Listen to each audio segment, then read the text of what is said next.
Hey, best friend, how are you? Welcome to my channel. My name is Dion, and you can call me the goddess of love because I love you, I love me, I love everybody, right? After all, there is no greater goal than to love, and even God is love. Listen, y'all, quick service announcement type thing, right? Don't forget about the kids. That's what do I mean by that? Okay, we adults have been taking some major shifts lately.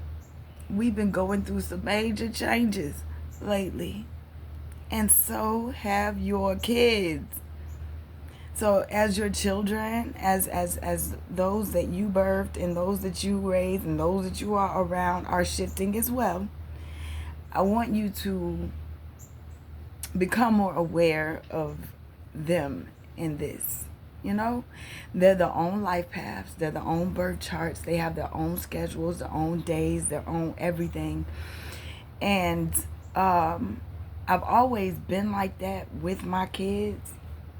But yesterday, my daughter was one of my daughters. I got a bunch of kids, but one of my daughters was complaining about pain.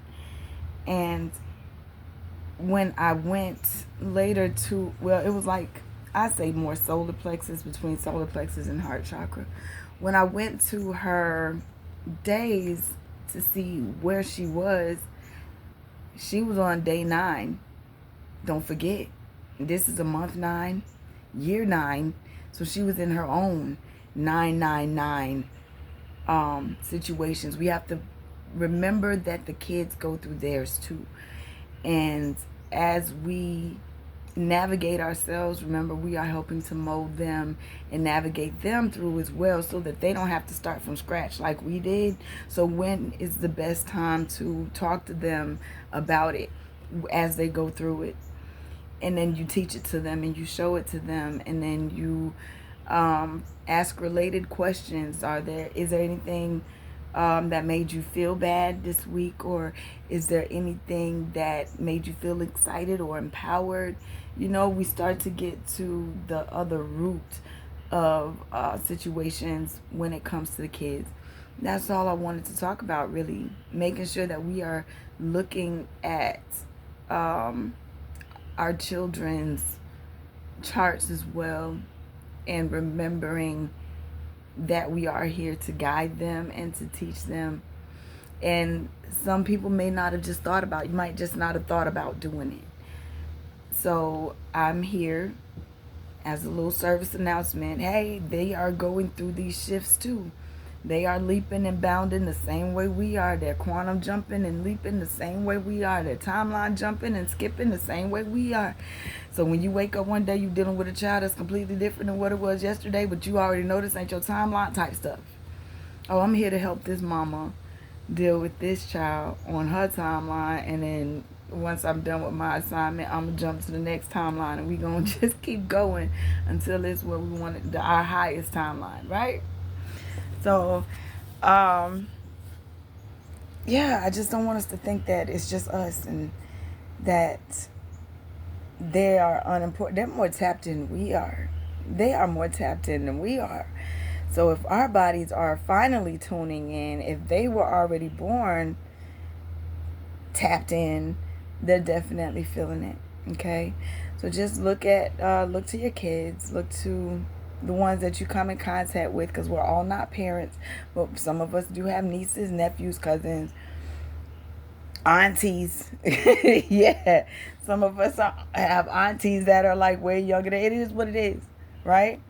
But we want to make sure that they are not gonna get lost in the sauce.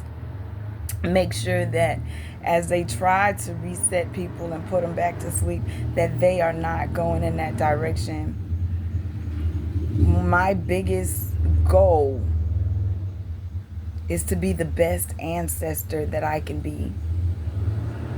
I want to be the best ancestor I can be. And that means that I have to make sure that the next generation has the tools that they need in order to keep what we've woken up to, what we've remembered, keep it alive and not let it be reset. No matter what the 3D looks like, reset. That spiritual is going to be on point because we're building it and we're making the seeds and we're planting them where they're supposed to be in the soil of these children so that they can keep it going. It's not just us who need to get it right. Like how others thought plenty of years in the future and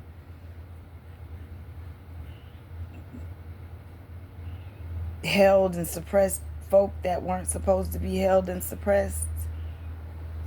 I want to think hundreds of years in the future in a positive way of how the foundation is being built right now. And I'm a life path number 4, baby. That's all I think about is the foundation. And who's the best foundation but our children?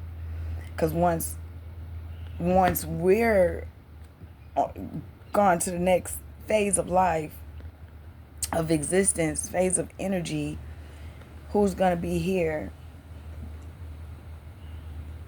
And I don't want it forgotten. So we're planting those seeds in our children now, and we are looking out for them as we shift, because this planet is doing some crazy shifting right now. And with it shifting so hard, we don't want the kids and the babies. We don't want our babies lost in the sauce. We don't want them lost. Okay? I guess that would be one of them situations. I remember people talking about this, though. Throwing the baby out with the wash or something. Yeah, that's you doing all your inner work and all this inner cleaning. But we forgot about the kids. Let's not do that. Let's not do that. So, I hope this helps somebody who may need it or may have not thought about it. What are your thoughts? What do you feel? Is there something that you could add to this topic that I may have forgotten or I may not have thought about? I'm still learning too. We in this thing together, and as a 4 and a foundation builder, I like to have all aspects and opinions on how to do it so that I can navigate through it all, right? Let's do this. I love y'all. Have a beautiful rest of your day, all right? Peace.